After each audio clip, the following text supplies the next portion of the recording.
Friends, last video में हमने देखा कि एटम्स क्या होते हैं और सब एटॉमिक पार्टिकल्स के बारे में भी हमने और सीखा। पहले हम ऐसा सोचते थे कि एटम्स ही सबसे छोटे ऑब्जेक्ट होते हैं किसी भी मैटर के। पर हमने जो एक्सपेरिमेंट्स LHC यानी कि लार्ज हेड्रोन कोलाइडर में परफॉर्म किए, उसके अनुसार हमें यह पता चला कि एटम्स और सब एटॉमिक पार्टिकल्स से भी छोटे और एलिमेंट्री पार्टिकल्स होते हैं, जिन्हें हम स्टैंडर्ड मॉडल में स्टडी करते हैं। और ये एलिमेंट्री पार्टिकल्स ही हमारा standard model of particle physics बनाते हैं। इन्हें स्टडी करना बहुत ज़रूरी है, क्योंकि इनका स्पिन स्टडी करने के बाद ही हमें इनका वेव फंक्शन भी पता चलेगा और हर एक मैटर ऑब्जेक्ट इस यूनिवर्स में किस प्रकार से परफॉर्म करता है, ये भी हमने जब स्टैंडर्ड मॉडल स्टडी किया तब समझा। तो चलिए आज स्टैंडर्ड मॉडल स्टडी करते हैं। आज के वीडियो में मैं आपको स्टैंडर्ड मॉडल पार्ट 1 समझाऊंगा, क्योंकि अगर हम पूरा स्टैंडर्ड मॉडल एक ही वीडियो में समझने जाएंगे तो वीडियो की लेंथ बहुत बढ़ जाएगी और आप कंफ्यूजन में भी आ सकते हैं। इसलिए आज हम पढ़ेंगे what are fermions and bosons, और उससे पहले हम कुछ स्टैंडर्ड मॉडल के बेसिक्स पढ़ेंगे। तो चलिए।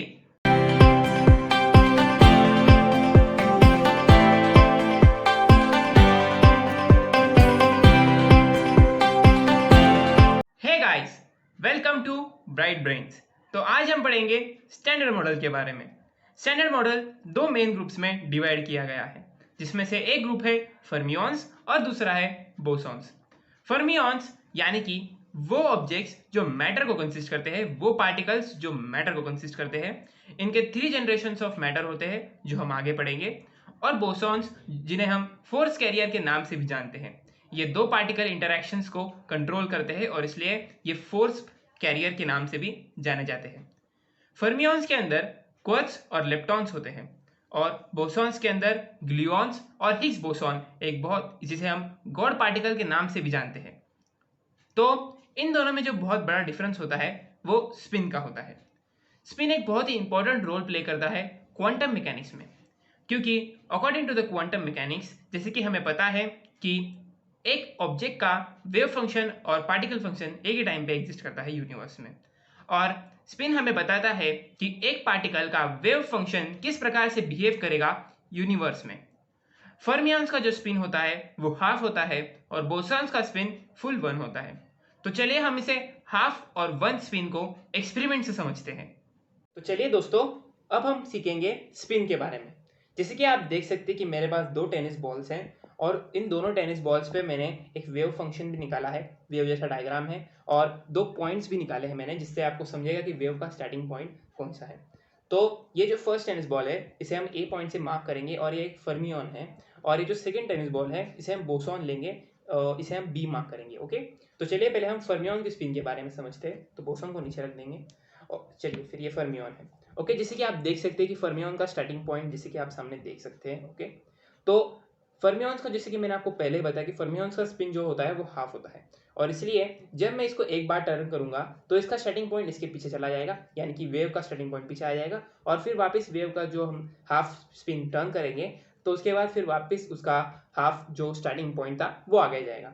इससे सिर्फ आपको ये समझना है कि स्पिन कैसे होता है एक पार्टिकल का। ओके, तो चलिए अभी हम शुरू करते हैं।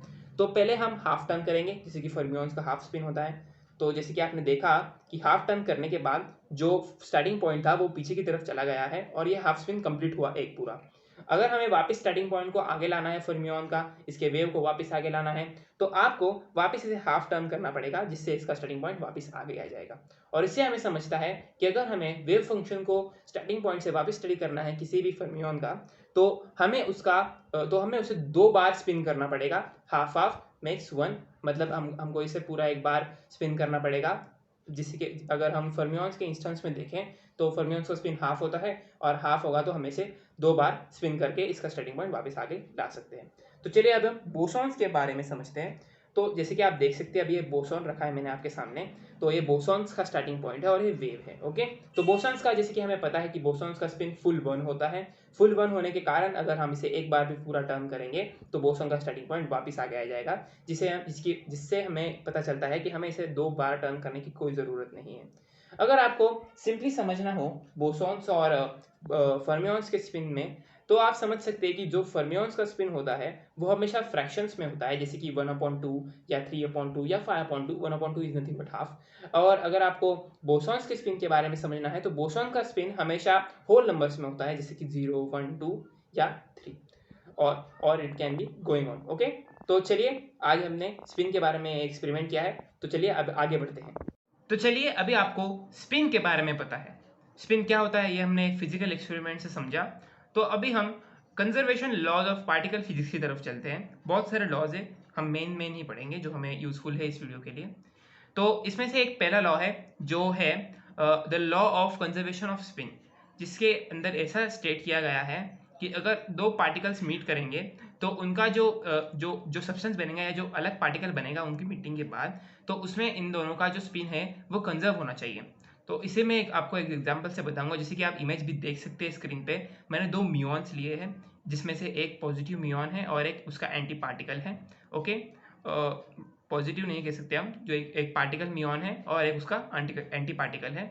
तो जब ये दोनों कोलाइड करेंगे तो इसके बाद ये फोटॉन्स रिलीज करेंगे, और फोटॉन्स बोसॉन्स के अंदर आते हैं, और जो म्यून्स है वो फर्मियंस के अंदर आते हैं। यानी कि दो फर्मियंस जिनका हाफ हाफ स्पिन है जब एक साथ डैश करेंगे तो उनका वन स्पिन बनेगा फुल, जिससे हम बोसॉन पार्टिकल स्टडी करेंगे जो फोटोन उनके अंदर से निकला है। तो ये था conservation of spin according to the conservation law of particle physics. तो अभी चलिए हम फर्मियंस और बोसॉन्स के बारे में और समझते हैं। तो फर्मियंस अगर हम एक साथ लाने की कोशिश करेंगे फर्मियंस को एक ग्रुप में, तो फर्मियंस एक साथ एक ग्रुप में नहीं आ सकती, क्योंकि वो एक स्ट्रेंज प्रिंसिपल फॉलो करते हैं जिसे हम कहते हैं पॉली एक्सक्लूसिव प्रिंसिपल। ये प्रिंसिपल फॉलो करना बहुत ज़रूरी है, ये हम आगे डिस्कस करेंगे। पहले हम बोसॉन्स के बारे में बात करते हैं। बोसॉन्स को अगर आप एक साथ लाने की कोशिश करेंगे तो बोसॉन्स बहुत इजीली एक साथ कोलैबोरेट करेंगे, और इसकी वजह से हमें सुपर कंडक्टिविटी जैसे प्रॉपर्टीज मालूम पड़ते हैं किसी भी पार्टिकल के। चलिए अब पॉली एक्सक्लूसिव प्रिंसिपल के पास आते हैं। तो पॉली एक्सक्लूजन प्रिंसिपल जो है वो कहता है कि the fermions cannot share the same quantum state.